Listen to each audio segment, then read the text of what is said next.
than 30 seconds now. The grid is clear. Roberts on the right, number 4. Spencer on the left, number 3. The two contenders for the World Championship, only 3.5 points separate them now, and there are 23 laps to go. Now, is it going to be a good start? And Spencer's got it again. Spencer tears into the lead with Randy Mamola. Again, Kenny Roberts delays a bit and is in 5th place as they go into Cox Corner. Spencer leads, Mamola 2nd, Ron Haslam is in 3rd position. Number 4, Kenny Roberts riding round in 5th position, but soon to take 4th, I think. The rest of them all behind them. There is Barry Sheen in the middle of the pack. And they are now round Cox up to Maggots, with Spencer leading, Mamola 2nd on the right, and Mamola's trying to go through on the inside, but Spencer's got the racing line as they go into the left-hander at Chapel, down the Hangar Straight. Kenny Roberts is up to 3rd place. This is an exact replication of the first part of the race when Spencer led it, is doing so again. Mamola is 2nd and going to take the inside line at Stowe, but again across his bows quite legally goes Freddie Spencer, number 3 in the 500cc V3 Honda. Lawson is in 4th place, Haslam is in 5th place,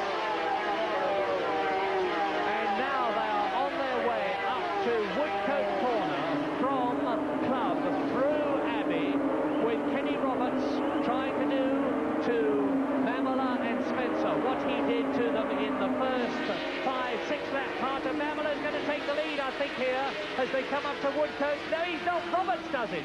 Roberts flashes past both of them and leads at the end of lap 1 in this 23-lap second part from Freddie Spencer. Randy Mamola, number 27, Eddie Lawson is 4th. Number 9, Ron Haslam is in 5th place. In 6th position, it is number 10, Mark Fontaine. 7th is number 22, Jack Middleberg. Kenny Roberts leads. Almost off, and Katayama is closing up. Katayama is coming up through the field. There is Lawson in 4th place. There is Mark Fontaine. There is Haslam.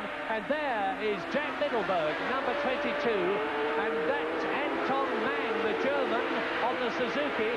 Between him and Takazumi Katayama, and the leader, Kenny Roberts, is now 6/10 of a second ahead of Freddie Spencer, and there is the battle between the leaders. Your mention of Mang brings to the question that he's doing a tremendous job here, considering that this is virtually his first race of the year.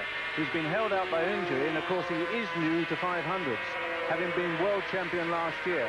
Anton Mang. Anton Mang, number 16. Look out for him when you see him. Meantime, Eddie Lawson on the Yamaha V4 is up into 3rd position. There he is, ahead of Randy Mamola.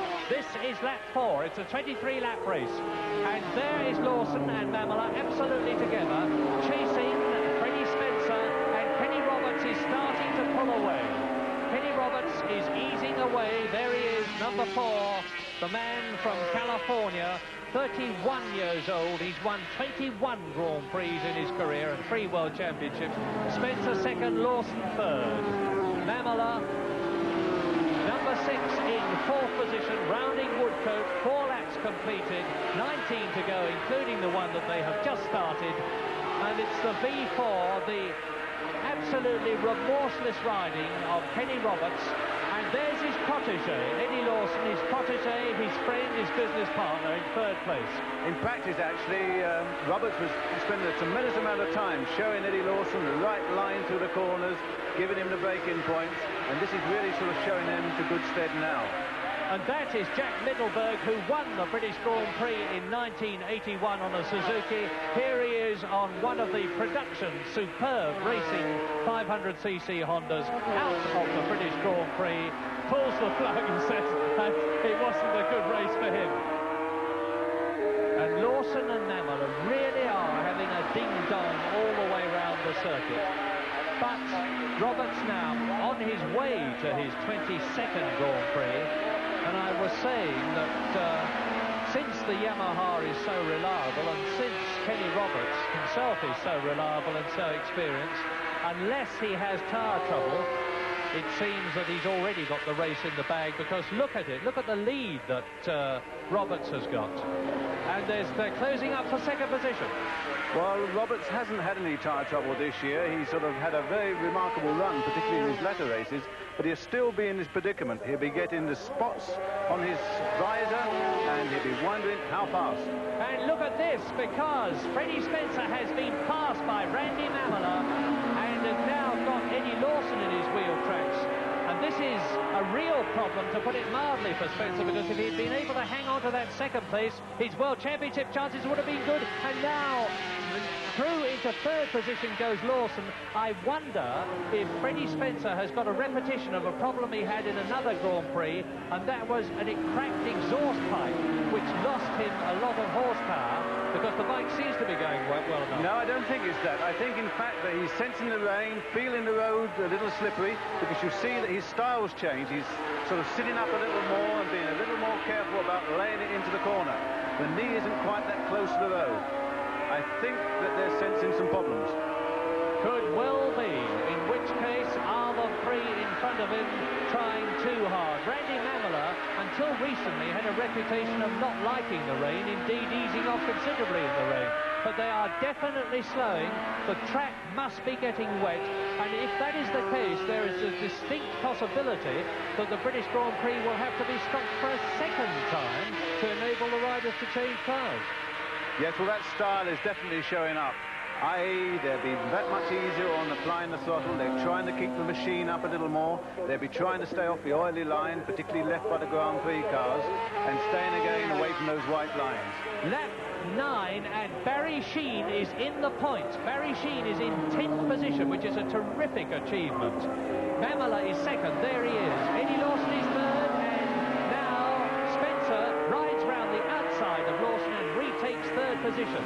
Kenny Roberts still in the front, and we're just hoping and praying that that rain does not increase, which would stop the race. Sheene now in that 10th position, and bearing in mind the fact that he is using a replacement engine, that he didn't do all the practice periods. It's a 1982 works engine in a fairly standard frame, and Barry Sheene, who had no hopes of victory, at least looks as though he might get a World Championship point or two. So Roberts 4 leads, Spencer 3 second, Mamola 6 third, and Eddie Lawson, number 27, is in fourth place.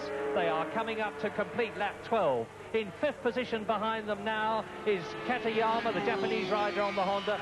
Sixth is Mark Fontaine. In seventh position is Ron Haslam. In eighth position is Bert van Dulman. In ninth position now is Barry Sheene. And in 10th position is the brilliant newcomer Paul Lewis, the Australian, on a Mark 7 production Suzuki. And that's a fantastic achievement too. In fact, he's running with two of the cylinder barrels from Barry's other spare machine, which was lent to him last night, so he's doing a tremendous job. Lap 13, 23 lap race, and that was Freddie Spencer. Masterly recovery. He got on the curbing there. And Roberts, Spencer, Mamola, Lawson. And between the second, third and fourth places, there are about 4 machine lengths. And Roberts' lead has been reduced from 2.9 seconds to 1.7 seconds, although it looks to me as though it's increased a bit. Kenny Roberts, 3 times a world champion. And you can see that those 4 are in a race by themselves, ahead of... I think you see that, in fact, it must be drying out a bit over there now, because they're not worrying about staying inside the line. They're back over the concrete. And also the knees are down onto the ground, so it must be just a patchy situation and drying out. Well, it really does look as though the V4 Yamaha in the hands of Kenny Roberts is the machine to beat, because Eddie Lawson's in his first season of full Grand Prix racing, and he passes Spencer and Katayama and Mamola and moves up into second place as they approach Stowe, and down to Cox goes the leader. So now those V4 Yamahas, the 2 of them, are in first and second positions, and Eddie Lawson is riding superbly. He finished second in the Austrian Grand Prix. He's in 5th position in the World Championship. And Just look at the way he's going. So, lap 14, and Kenny Roberts leads. Lawson second, Mamola third, Spencer fourth, Katayama fifth, and Mark Fontan in sixth position.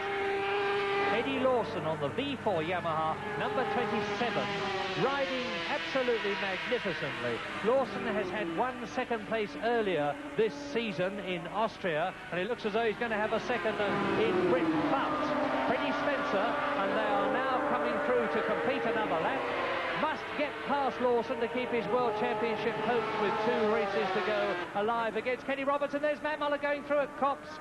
Randy Mamola takes third position as they go into this lap from Freddie Spencer, who is therefore down to fourth, but Eddie Lawson unchallenged, and it's Roberts, Lawson, then Mamola, Spencer. Katayama is in fifth position on the Honda, and look at the gap now between Kenny Roberts, number 4, and Eddie Lawson, number 27, with Mamola and Spencer in there in his wheel track.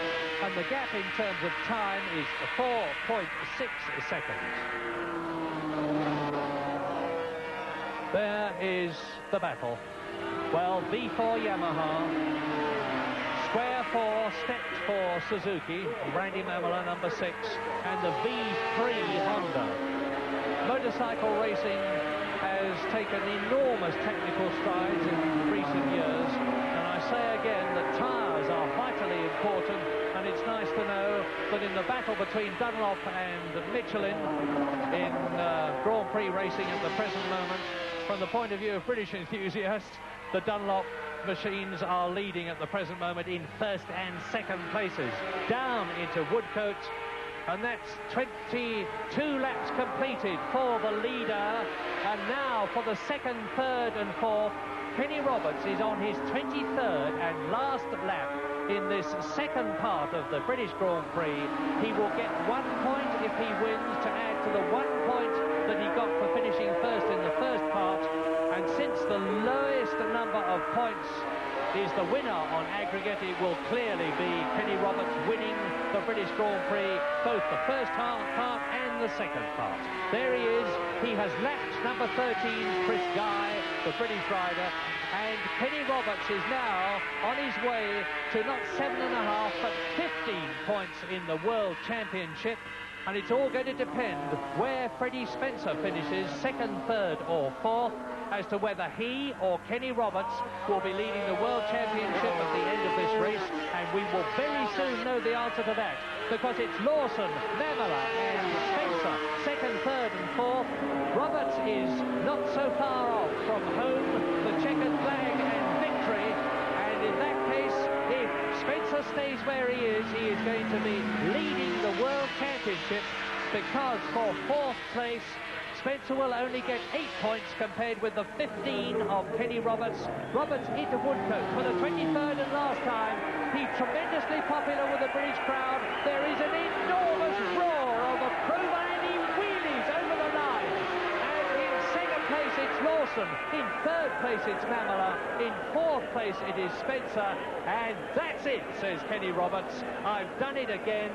And Kenny Roberts, number 4 there, the man who won the British Grand Prix in 1978 and 79, wins in 1983, wheeling his way round the course. So, with 10 rounds completed and only 2 to go, Freddie Spencer leads Kenny Roberts by a mere 2 points. Side of the day had to be that of Kenny Roberts, whose 5 wins from 10 races equal those of Freddie Spencer. And with just 2 points separating the world's 2 top riders, the championship looks like being decided on the last lap of the last race.